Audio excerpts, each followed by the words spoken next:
আমি আমার জীবনে কোনোদিন কখনো হই নাই, এখন দেশের পক্ষে কথা বলতে এসেই আমরা অপরাধী হয়ে গেছি। আপনাদের ৭২-এর সংবিধান ধোঁকাবাদী সংবিধান, তা আপনারা প্রমাণ করেছেন। আমরা বিএনপিকে বলবো, খবরদার আওয়ামী লীগের রাস্তায় যাবেন না। এই রাস্তায় গেলে আপনারা আওয়ামী লীগের মতো বিলীন হয়ে যাবেন।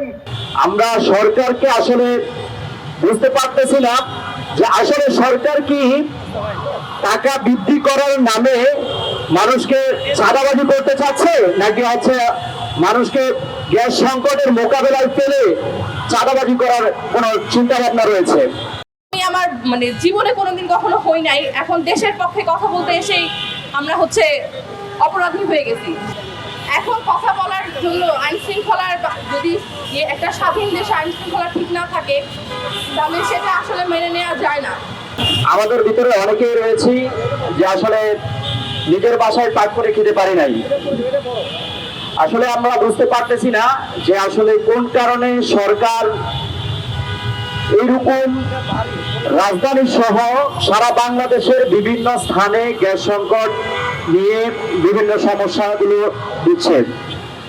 আমরা সরকারকে আসলে বুঝতে পারতেছি না যে আসলে সরকার কি টাকা বৃদ্ধি করার নামে মানুষকে চাঁদাবাজি করতে চাচ্ছে, নাকি মানুষকে গ্যাস সংকটের মোকাবেলায় ফেলে চাঁদাবাজি করার কোনো চিন্তা ভাবনা রয়েছে। প্রত্যেকের কাছ থেকে যদি সোচ্চার না হই, প্রত্যেকের কাছ থেকে প্রত্যেকের কণ্ঠস্বর থেকে যদি আমরা আওয়াজ না তুলি, সেই ফ্যাসিস্ট হাসিনা যেভাবে আমাদেরকে তিলে তিলে জ্বালিয়েছে, ঠিক সেম ভাবেই হয়তো বিএনপি সরকারও আমাদেরকে জ্বালাতে বাধ্য হবে। বাধ্য না শুধু তারা, আমরা দেখতে পাচ্ছি বিভিন্ন ভাবে তারা আমাদেরকে না, সাধারণ মানুষ, আমরা তো আমাদের কথা নাই বলতে যাই, নাসিরউদ্দিন পাটোয়ারি না হয় বেয়াদব, বুঝতে পারলাম, কিন্তু সারা বাংলাদেশে যেভাবে খুন নির্যাতন গুলো হচ্ছে সেগুলোর দিকে আপনাদের কোনো নজর নাই কেন? সারা বাংলাদেশ নাম হবিগঞ্জের কথাই যাই, আলিফের মতো ছোট 18 বছরের বাচ্চার চোখ কেন আপনি তুলে নিলেন? এই বিষয়ে আপনার আজ পর্যন্ত কোনো মতামত আমরা দেখতে পাই নাই।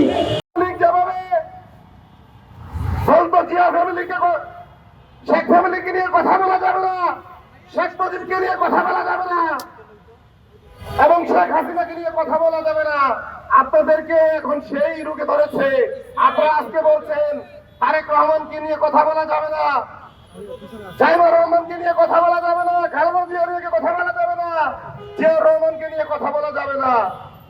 তো আমরা আপনাদেরকে জিজ্ঞাসা করতে চাই, আপনারা তো কথায় কথায় ৭২-এর সংবিধানের দোহাই দেন।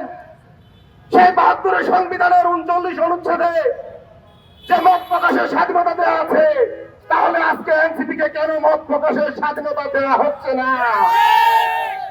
তাহলে ৭২-এর সংবিধানের যে ৩৭ অনুচ্ছেদে সভা সমাবেশ করার অধিকার দেওয়া আছে, তাহলে আজকে এনসিপির সমাবেশে কেন প্রকাশ্যে হামলা করা হচ্ছে?